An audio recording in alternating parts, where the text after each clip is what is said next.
وَلَقَدْ يَسَّرْنَا الْقُرْآنَ لِلذِّكْرِ فَهَلْ مِن مُدَّكِرٍ۔ السلام علیکم ورحمۃ اللہ۔ لیول 2 کی آج کلاس 2 ہے، جس میں ہم فعل ماضی ثلاثی مجرد جو کہ پہلی کلاس میں ہم نے سٹارٹ کیا تھا، اس میں دارسا ایک فعل ہے، اس نے پڑھا، ماضی کا ایک فعل ہے، اور دارسا ایک ہی جس کو کہتے ہیں ہوا کی اس میں ضمیر مستتر ہے۔ تو آپ ایک بات یاد رکھیں کہ فعل ماضی میں فعل کی اینڈ کی جو شکل ہے وہ بدل کر ضمیر پہچانی جاتی ہے، اور فاعل اکثر فعل کے اندر چھپا ہوتا ہے، جیسے دارسا۔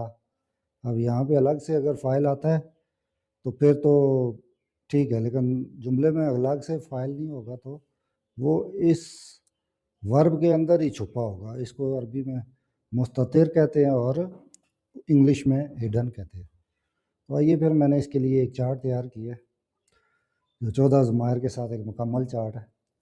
اس کی جو ہیڈنگز میں نے دی ہیں وہ ایک تو نمبرز ہیں، اس کے علاوہ جو آپ کی پرو ناؤن ہے ضمیر، ان کی لسٹ ہے، اور ضمیر کے آگے میں نے لکھ دیا کہ کس کے بارے میں، اور فعل ماضی میں پھر اس کی شکل کیا بنے گی، ہم کیسے جانیں گے کہ اس ضمیر کے ساتھ جب کوئی فعل لگے گا تو اس کی کیا شکل ہوگی، اور ہم کیسے پہچانیں گے کہ فاعل کی علامت کیا ہے۔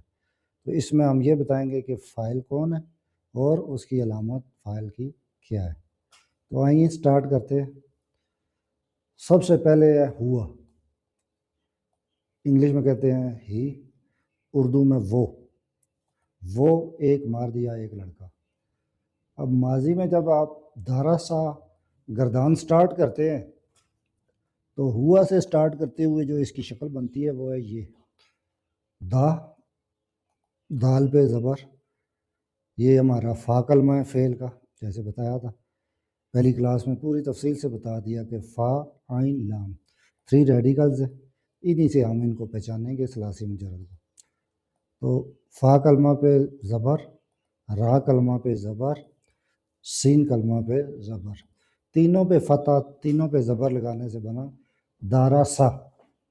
تو فرسٹ جو گردان سٹارٹ ہوتی ہے ہماری ہوا، وہ ایک مرد دارسا۔ اب اس میں فاعل کون ہے؟ ہوا۔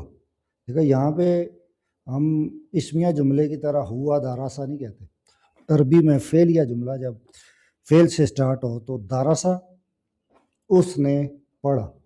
تو اب اس میں اگر فاعل جملے میں الگ سے آئے گا تو آگے آپ طالبو کر دیں تو فاعل مرفوع ہے تو پتہ چل جائے گا کہ یہ فاعل ہے۔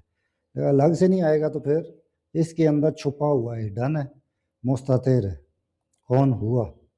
اب اس کی علامت کیا ہے کہ آخر میں فتح، لاسٹ ورڈ پہ جو آپ کو زبر ملتی ہے ثلاثی مجرد کے ماضی صیغے میں، وہ اس کی پہچان دیتا ہے کہ یہ بن چکا ہے، ایک یہ فعل ہے اور اس کے اندر ہوا کی ضمیر چھپی ہوئی ہے۔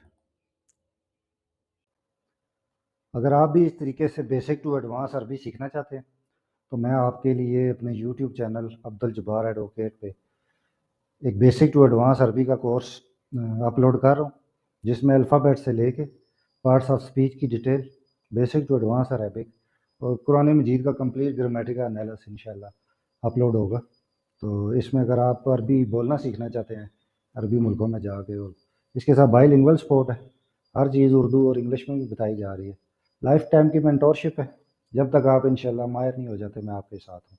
101 ٹیچنگ بھی اویلیبل ہے، اگر آپ کو کوئی چیز نہیں سمجھ آتی یہ میرا واٹس ایپ نمبر ہے، اس پہ آپ رابطہ کریں، میں انشاءاللہ آپ کو جو الجھن ہوگی دور کروں گا۔